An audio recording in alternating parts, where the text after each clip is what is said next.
महाकुंभ में भगदड़, प्रशासन की तैयारी के बावजूद कैसे हुआ हादसा?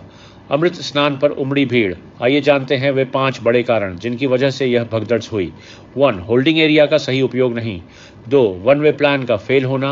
3. पांटून पुलों का हमेशा बंद रहना। 4. चौड़ी सड़कों का भी सही उपयोग नहीं। 5. राहत कार्य में देरी। महाकुंभ में दूसरे और सबसे बड़े अमृत स्नान मौनी अमावस्या के अवसर पर संगम नोज पर देर रात भगदड़ मच गई। प्रशासन के अनुसार इस हादसे में 30 लोगों की मौत हो गई, जबकि 60 लोग घायल हुए हैं। सवाल यह उठता है कि जब प्रशासन और पुलिस तैयारियों का दावा कर रहे थे तो यह चूक कहां हुई? अमृत स्नान पर उमड़ी भीड़ महाकुंभ 2025 का हर दिन माघ मेले के मकर संक्रांति या वसंत पंचमी जैसा देखा। मौनी अमावस्या के दिन शाम 6 बजे तक 7,64,54,000 श्रद्धालुओं ने स्नान किया, जबकि 28 जनवरी तक 19,94,00,000 श्रद्धालुओं ने संगम में डुबकी लगाई। पुलिस और प्रशासनिक अधिकारी तैयारियों का दावा करते रहे, लेकिन एक छोटी सी चूक ने बड़े हादसे का रूप ले लिया।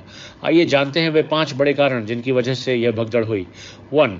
होल्डिंग एरिया का सही उपयोग नहीं। महाकुंभ क्षेत्र में भीड़ को नियंत्रित करने के लिए 84 होल्डिंग एरिया बनाए गए थे, लेकिन संभवतः इनका सही उपयोग नहीं किया गया। मंगलवार की रात जब श्रद्धालु काली मार्ग, पार्किंग और अन्य स्थानों पर बैठे थे तो पुलिस ने उन्हें रात में ही संगम की ओर भेजना शुरू कर दिया। इस वजह से रात 9 बजे से संगम पर भीड़ उमड़ने लगी और अमृत स्नान के लिए श्रद्धालु वहीं बैठ गए। 2. वन वे प्लान का फेल होना। संगम पर स्नान के लिए वन वे प्लान बनाया गया था। श्रद्धालुओं को काली सड़क से त्रिवेणी बांध पार कर संगम अपर मार्ग से संगम नोज पहुंचना था और फिर अक्षयवट मार्ग से त्रिवेणी बांध होते हुए बाहर निकलना था, लेकिन यह प्लान पूरी तरह असफल रहा। अक्षयवट मार्ग से बहुत कम श्रद्धालु गए, जबकि संगम से अपर मार्ग पर लोगों का आना जाना लगातार बना रहा, जिससे भीड़ बेकाबू हो गई। 3. पांटून पुलों का हमेशा बंद रहना। श्रद्धालुओं की आवाजाही को सुगम बनाने के लिए 30 पांटून पुल बनाए गए थे, लेकिन 12 से 13 पांटून पुल हमेशा बंद रखे गए। इस कारण अगर कोई श्रद्धालु झूंसी की तरफ से संगम आ रहा था तो उसे कई किलोमीटर पैदल चलना पड़ा। इससे बुजुर्ग श्रद्धालु थककर संगम नोज पर बैठ गए, जिससे वहां भीड़ लगातार बढ़ती रही।